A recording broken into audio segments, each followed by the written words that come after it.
Hello everyone and welcome to DMEd. आज हम start कर रहे हैं वोकैबुलरी सेशन। इसके अंदर हम वो वोकैबुलरी कवर करेंगे जो कि बैंकिंग एग्जाम्स और एसएससी एग्जाम्स के पॉइंट ऑफ व्यू से इम्पोर्टेंट है। जैसा कि हम जानते हैं कि वोकैबुलरी पार्ट जो है वो बैंकिंग एग्जाम्स में एक मेजर रोल प्ले करता है और एसएससी एग्जाम्स में फिर चाहे वो सिनोनिम एंटोनिम हो, फिर चाहे वो क्लोज टेस्ट हो, फिलिंग द ब्लैंक्स हो, सब में ही अगर आपको वोकैबुलरी की नॉलेज नहीं है तो उनको अटेम्प्ट कर पाना, उन क्वेश्चंस को अटेम्प्ट कर पाना थोड़ा सा डिफिकल्ट हो जाता है। अब आइए देखते हैं कुछ वर्ड्स अगर हम डेली का करेंगे तो in the end of the month it will make a difference. ठीक है, अगर हम ये सोच के बैठे कि एक दिन में या 5-6 दिन में ही सारी वोकैब कवर कर लेंगे तो वो थोड़ा सा डिफिकल्ट हो जाएगा। और इसके बजाय अगर हम हर दिन के कुछ कुछ वर्ड्स उसके सिनोनिम के साथ, उनके एंटोनिम के साथ अगर हम कवर करते हैं तो वो हमारे वर्ड्स भी खूब सारे at the end of the month हमारे वर्ड्स भी खूब सारे कवर हो जाएंगे और इतना ज़्यादा जो है वो एक बर्डन भी नहीं आएगा हमारे ऊपर तैयारी करते वक्त। ठीक है, आइए स्टार्ट करते हैं वोकैबुलरी के साथ। हमारा फर्स्ट वर्ड है वो वॉबली। हमारा फर्स्ट वर्ड है वॉबली। वॉबली का मतलब होता है अस्थिर। जैसे कोई चीज अगर वीक है और अनस्टेडी है तो वो वॉबली है, वो अस्थिर है। जैसे कि एक चेयर है जो कि 4 पैर पे खड़ी होती है, मान लीजिए उसका एक पैर टूटा हुआ है तो अब वो चेयर क्या है, वॉबली कंडीशन में है। क्यों? क्योंकि वो एक अस्थिरता वाली पोजीशन में है। अच्छा, जब हमें वॉबली वर्ड पता चल गया है तो क्या हम इसकी सिनोनिम पता कर सकते हैं? बिल्कुल कर सकते हैं, क्योंकि जैसा कि हमने चेयर चेयर का एग्जांपल लेके ही पता किया कि चेयर जो है अब वो 4 पैर की जगह अब वो क्या हो रहे हैं, सिर्फ 3 पैर है। तो वो क्या हो गई है, थोड़ी शेकी भी हो गई है क्योंकि वो थोड़ा शेक कर रही है तो वो अस्थिर हो गई है, वो अनस्टेबल हो गई है। ठीक है, और वो टॉटरिंग हो गई है। इन तीनों का ही मतलब क्या हुआ है, इन तीनों का ही मतलब है कि कोई चीज अस्थिर है। देखिए, वोकैब को याद करने के लिए कई लोग क्या होते हैं कि कुछ ना कुछ इनके अंदर ट्रिक्स भी लगाते हैं। तो अगर आप भी ट्रिक बना पाए तो बहुत अच्छी बात है, क्योंकि खूब सारी वोकैब्स होती हैं। तो कई लोग बोलते हैं कि कितनी वोकैब को हम ट्रिक के साथ याद कर सकते हैं। तो आप खूब सारी वोकैब को ट्रिक के साथ याद कर सकते हैं, क्योंकि बैंकिंग एग्जाम्स और एसएससी एग्जाम्स जो होते हैं ये ऑब्जेक्टिव एग्जाम्स होते हैं। तो जब आप इनका ऑप्शंस देखते हैं तो आपको वापस ट्रिक जो होती है वो याद आ जाती है। ठीक है, तो जिनकी मैं बना पाऊंगी वो मैं आपके साथ शेयर करती जाऊंगी, और जिनकी आप खुद बना पाए वो आप एक नोटबुक में नोट डाउन करते जाएं और लिखते जाएं। ठीक है, अब हमारा इनका एंटोनिम है स्टेडी, स्टेबल, फर्म और साउंड। इन चारों का ही मतलब होता है कोई चीज जब हमारी स्थिर हो जाती है तो हम इनका एंटोनिम। ठीक है, वॉबली अस्थिर है और वहीं पर स्टेबल, साउंड, फर्म ये सब क्या है, स्थिर है। आइए इनको एक सेंटेंस के साथ इसका इस्तेमाल देखते हैं। The political system in Pakistan is so insecure and so wobbly. Pakistan के अंदर जो पॉलिटिकल सिस्टम है वो क्या है, बहुत ही अस्थिर है। जैसा कि हम जानते हैं, कभी सरकार गिरती है, कभी उसके ऊपर जो है वो कॉन्फिडेंस लेटर जो है वो पास किया जाता है। तो ये सब चीजें क्या है, पॉलिटिकल सिस्टम जो है उसको वॉबली बना रही है। ठीक है, the political system in Pakistan is so insecure and so wobbly. अगला हमारा वर्ड है कॉर्नरस्टोन। ठीक है, कॉर्नरस्टोन का क्या मतलब होता है, कॉर्नरस्टोन का मतलब होता है बुनियाद। अब देखिए, अगला जो हमारा वर्ड है वो है कॉर्नरस्टोन। कॉर्नरस्टोन का क्या मतलब होता है, something of great importance that everything else depends on. कोई ऐसी चीज जिसके ऊपर की सारी चीजें निर्भर हो, यानी कि कोई चीज किसी की बुनियाद जब होती है, कोई चीज जब किसी की बुनियाद होती है तब हम उसके लिए इस्तेमाल करेंगे कॉर्नरस्टोन।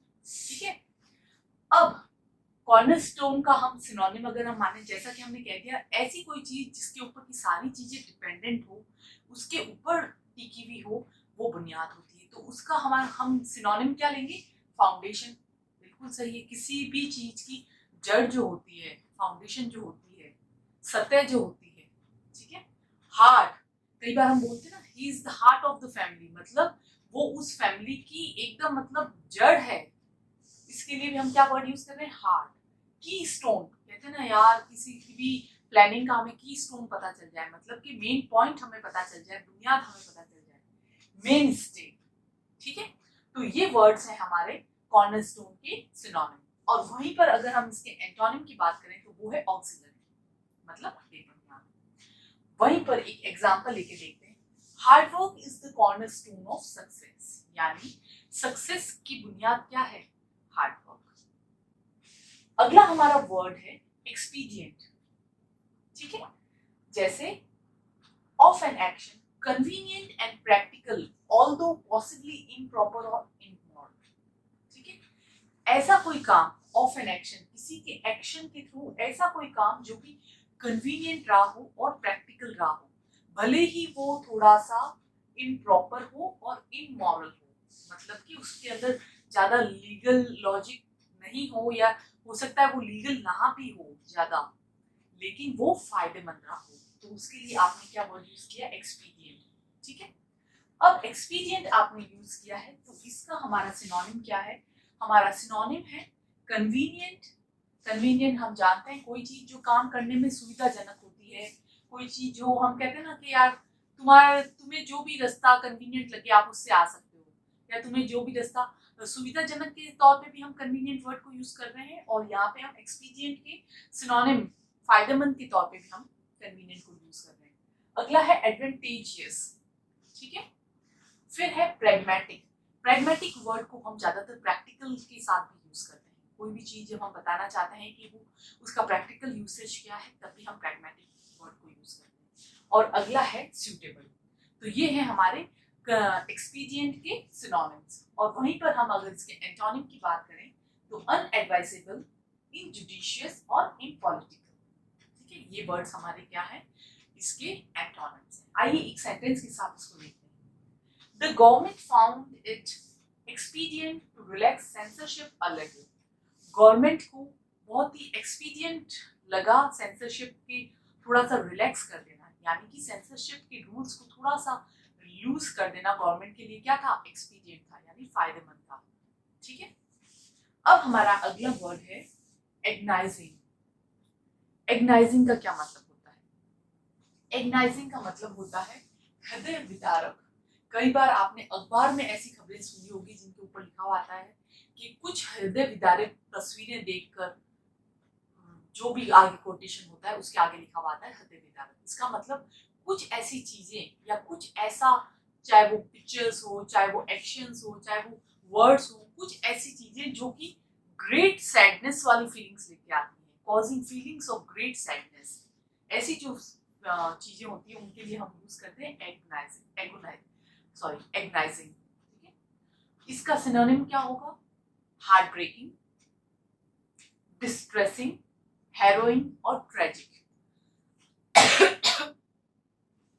वहीं पर इनका एंटोनिम क्या होगा? चीयरिंग, कुछ ऐसी चीजें जिनको देख के मूड आपका क्या हो जाए? चीयरफुल हो जाए। अपलिफ्टिंग, कंफर्टिंग और हार्टनिंग, ठीक है।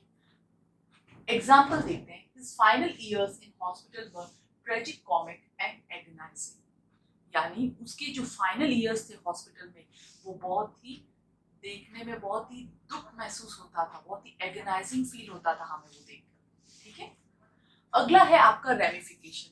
कोई 50 बार ये वर्ड जो है एग्जाम्स में आ चुका है, रेमिफिकेशन। एसएससी का और बैंकिंग एग्जाम्स का फेवरेट वर्ड मैं मानती हूँ रेमिफिकेशन। रेमिफिकेशन क्या होता है?